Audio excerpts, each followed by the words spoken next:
Once, in a quiet little village tucked between green hills and golden wheat fields, there lived an old miller who owned very little, just a creaky mill, a tired old donkey, and a clever gray-striped cat with curious green eyes. When the miller passed away, he left what he had to his 3 sons. The oldest received the mill, the second took the donkey, and the youngest, named Tom, was left with only the cat. Tom stood with the cat in his arms, watching his older brothers shake hands over their inheritance. The wind rustled through the fields, but all Tom could feel was the weight of disappointment pressing on his chest. "A cat," he whispered. "That's all I get? My brothers can work and earn their living. But me? What use is a cat? Once I've eaten him and turned his fur into a muff, I'll have nothing left but hunger." But the cat, who was listening closely from the safety of Tom's arms, raised his head and blinked slowly.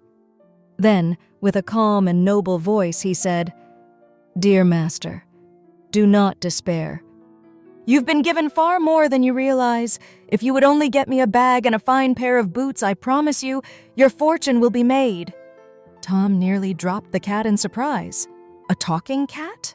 Was he dreaming? But the cat looked quite serious and not at all surprised by his own words. So, with no better ideas and nothing to lose, Tom used the last of his silver coins to buy a small satchel and a pair of soft leather boots, specially made for the cat's nimble paws. As soon as he had them on, the cat adjusted the straps of the bag around his neck, tipped his feathered cap with a wink, and strutted out of the cottage like he had been born to do great things. His tail swayed with confidence. His eyes gleamed with mischief. He didn't head toward town. No, he went straight for the woods, where he found a rabbit warren. He opened the bag, filled it with fresh greens and soft herbs, then lay down beside it and played dead. He waited without blinking. Before long, a curious young rabbit sniffed its way into the bag. With a flick of his paws, the cat yanked the string shut. Just like that, dinner was caught. But he didn't eat it. He cleaned the rabbit, brushed the dust from his coat, and walked straight to the palace, where he asked for an audience with the king. The guards, amused by a boot-wearing cat with a bag over his shoulder, let him through. When he stood before the king, he bowed so low that his whiskers brushed the polished marble floor. "Your Majesty," he said smoothly, "I bring you a gift from my master, the noble Marquis of Carabas." The king raised an eyebrow. "And who is this Marquis?" "A man of wealth and generosity," said the cat. "A true admirer of your grace and your kingdom." He presented the rabbit with flair. The king, both charmed and intrigued, accepted the gift with delight. "Tell your master I thank him for his kindness," he said. "He sounds like a gentleman worth knowing." From that day on, the cat returned again and again with game, partridges, ducks, a fine goose, all presented as gifts from the mysterious Marquis of Carabas. Each time the king received them warmly. He began to wonder about this nobleman who never appeared but sent such thoughtful offerings. Meanwhile, Tom lived modestly in a small cottage, unaware of how his cat was weaving a future for him with every clever step. One day, the cat returned with a glint in his eye. "Master," he said, "everything is in place. The king and his daughter are taking a carriage ride today. All you must do is go to the river and bathe in the water. Trust me, and your life will change." Tom, though nervous, did as the cat asked. He took off his worn clothes and stepped into the cool river, uncertain but hopeful. Just as the royal carriage came into view, the cat burst from the bushes, waving his paws and shouting, "Help! Help! My master, the Marquis of Carabas, is drowning!" The king, hearing the familiar voice of the cat who brought him such fine gifts, leaned out of the window. "Stop the carriage!" he cried. "It's the Marquis!" The guards rushed down to pull Tom from the water. The cat rushed to the carriage window, breathless. "While he was bathing," Puss exclaimed, "some scoundrels stole his fine clothes. He has nothing to wear, your majesty."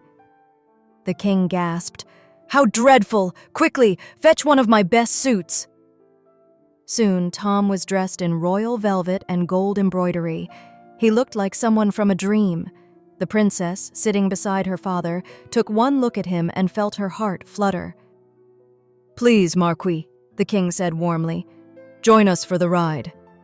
Tom hesitated, still damp and dazed, but he climbed into the carriage beside the princess, who offered him a soft smile. And just like that, the miller's son was now riding beside royalty. The cat, thrilled by how well his plan was going, dashed ahead on the road. He reached a field where peasants were working in the hot sun. "Good people," he said urgently, "the king will soon pass this way. If he asks who owns these lands, you must say they belong to the Marquis of Carabas. If you don't, you'll answer to me, and I don't think you'll enjoy that." The workers, wide-eyed and terrified, agreed. When the king passed by, he looked out over the fields and asked, "Who owns this fine land?" "The noble Marquis of Carabas," the peasants called in unison. The king turned to Tom. "My dear Marquis," he said, "I had no idea your estates were so vast." Tom blinked. "Oh, yes, it's just one of many." Again the cat raced ahead, repeating the scene at every field, every meadow, every grove. Each time the terrified workers declared the land belonged to the Marquis of Carabas. The king, astonished, became more and more impressed. "What a fortunate match you would make for my daughter," he said quietly. Tom, now feeling more comfortable, glanced at the princess. She blushed and looked away. Finally, the cat reached the most important stop of all, a great stone castle belonging to a powerful ogre. The ogre was fearsome and rich, and worse still, he was a sorcerer. He owned every inch of land for miles. But Puss was not afraid. He knocked on the heavy door and asked for an audience. The ogre, amused by the bold cat, let him in. "I've heard you can turn yourself into any creature," said the cat, sitting calmly on a velvet cushion.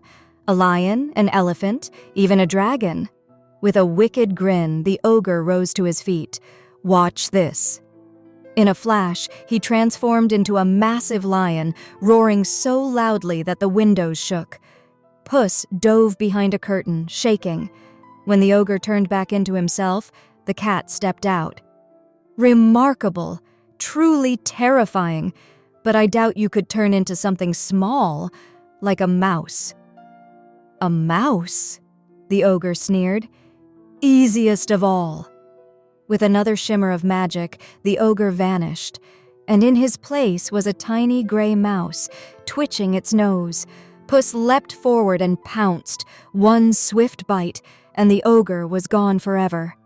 Just then, the king's carriage arrived at the gates. The cat rushed out to meet it. "Your Majesty," he said proudly, "welcome to the castle of the Marquis of Carabas." The king's jaw dropped. "This castle too?" Inside, a grand feast awaited, meats, fruits, cakes, and wines. The ogre had prepared it for his guests, who now wouldn't dare return. As they sat at the long table, the king raised his glass.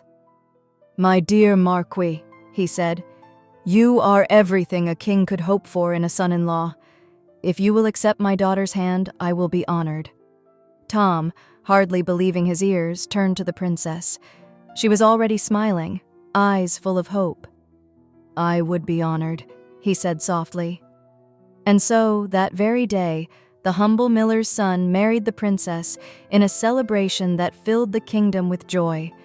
The people danced, the bells rang, and the cat, now a noble himself, was given rooms in the palace where he dined like a king and chased only the mice who wanted to play.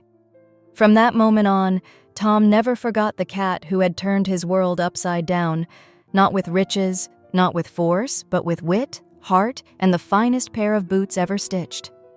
So remember, no matter how small your beginning, with courage, kindness, and a clever friend, anything is possible. Like, comment, and subscribe for more magical tales, and don't forget to press the bell icon.